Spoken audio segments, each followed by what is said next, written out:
Today I'm going to show you how I made this glove scarf inspired by Acne Fall Winter 2021. They showed on the runway this really interesting scarf attached to glove situation, and I'm not actually sure if the gloves on the runway were functional because I noticed that the model is also wearing gloves in addition to the glove scarf, but here we are. I think this is an interesting functional kind of piece. You know, you can have a scarf and then if you think you might need gloves later on, you can wear the gloves. You could also thread the scarf through your coat, like maybe you did when you were a child and had gloves on a string so as not to lose them. There's lots of different options with this look, and if you have some knitting experience, I would say it's pretty easy to achieve. So here's how I did it. I followed a pattern to make the actual gloves with some modifications, and I'll link the pattern down below, but I'm also going to put in the description the step-by-step of my modifications of the pattern. So I started out by just knitting the right glove, just normally, just following the pattern exactly. The most important thing I will say is to pay attention to your gauge, so definitely refer to the pattern I have linked for information about that. But here I have the right glove, and I'm going to take my yarn and my circular needle. You don't have to use a circular needle for this part, but I am. And then I am just picking up 15 stitches along the outer wrist side of the right hand glove.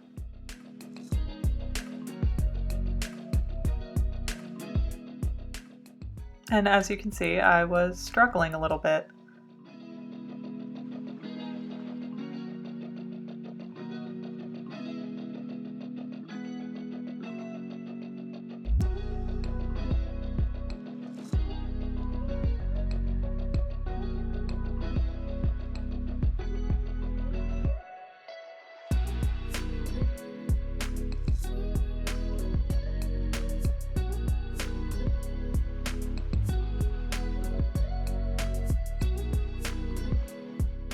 Once I have picked up 15 stitches, I'm just going to go back and forth, knit one row, purl one row, and stockinette stitch to create the scarf to the desired length. So this is the easy part. And also you want to make sure that your stitches are all facing in the right direction. If you are a semi-experienced knitter, you'll know what I'm talking about. You can see here that I am having to flip some of the stitches that I picked up so that they're going in the right direction. But once you get those picked up, once you get the knitting started, it's smooth sailing. Like if you've ever knit a scarf before, this really is the easy part. And I was actually thinking about it.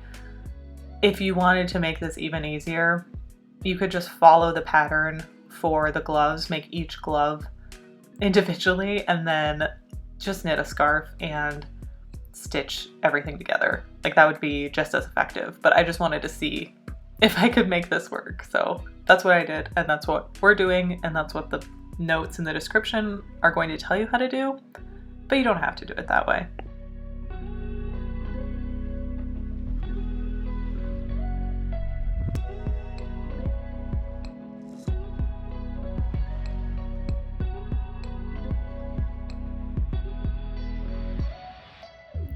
So I worked on this over the course of a few days. The scarf definitely takes the longest. Once my scarf was the desired length, I am casting on 15 more stitches so that I will have 30 stitches total, which is what you need to get started on making the left side glove.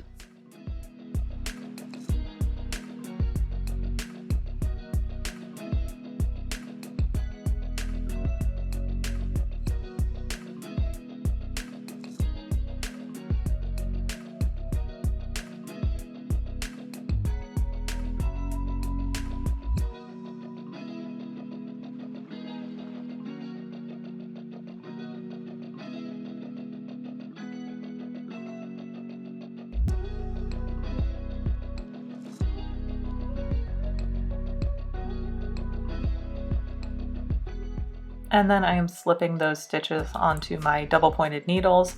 I am going to spread the stitches out among 3 double pointed needles with the one loose to continue knitting with because I lost a needle, but if you have 4, to work with and an extra fifth one to knit with, do that. It makes it easier.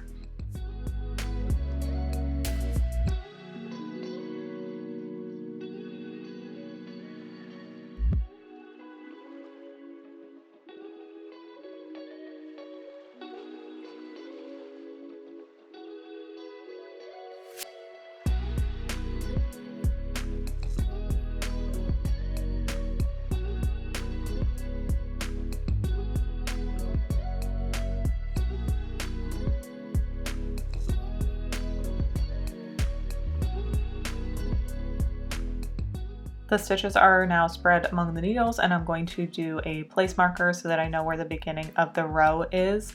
And I did something kind of weird here. I picked up a stitch from the other side and like knit it back so that I would join the two open ends. I don't know if this is right, but it worked. And then continue knitting as the pattern calls for.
I do recommend trying the glove on periodically to make sure you're in the right place, and especially when you get to doing the thumb, because you want to make sure the thumb is going to be placed in the right place.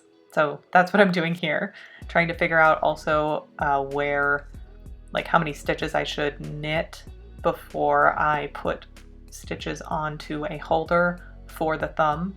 So I'm just determining that here, which ended up to be 6. I'm going to knit 6 and then slip 6 stitches onto the holder to use for the thumb later.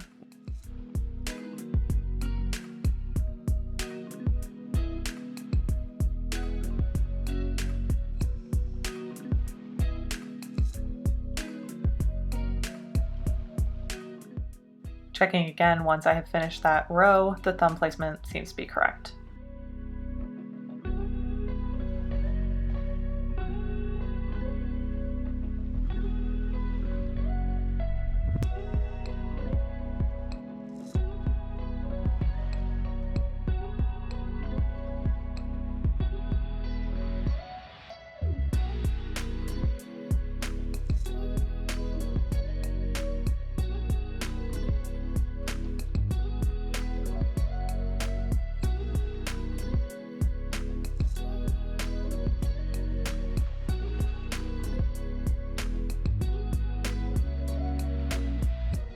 Then I'm kind of just moving some stitches around on the needles to try to start doing the fingers.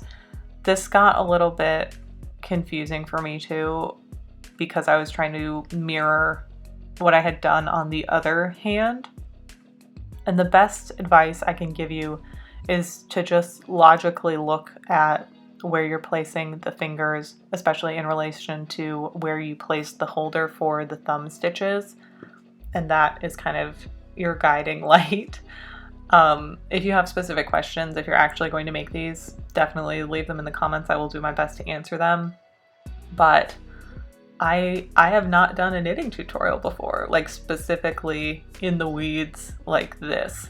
So I'm hopeful that I can improve if I do plan to do more.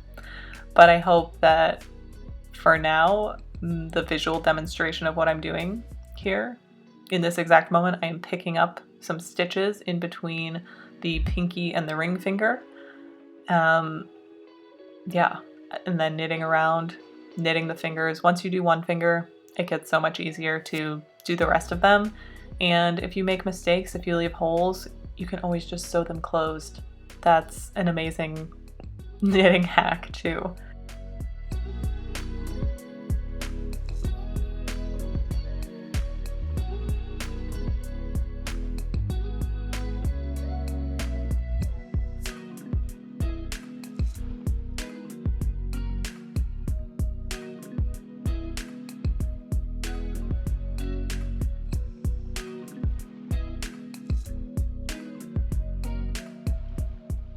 All right, this part I can explain.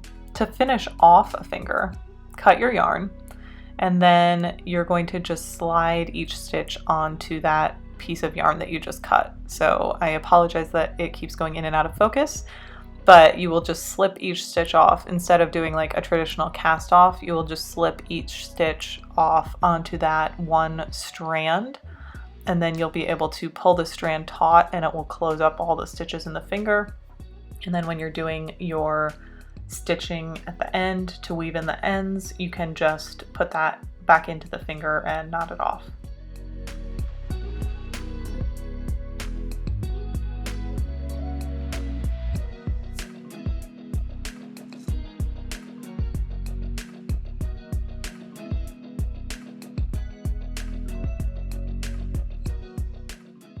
Again, emphasizing the importance of trying it on as you go. It's looking a little tight for those fingers, but I did manage to make it work.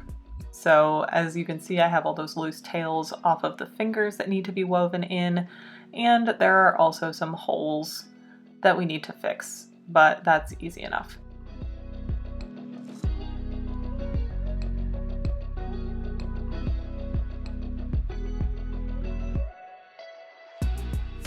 Just taking my yarn needle and making little knots, sticking the loose threads inside of the glove and trimming them off, just like if you were to weave in loose ends on a traditional sewing project.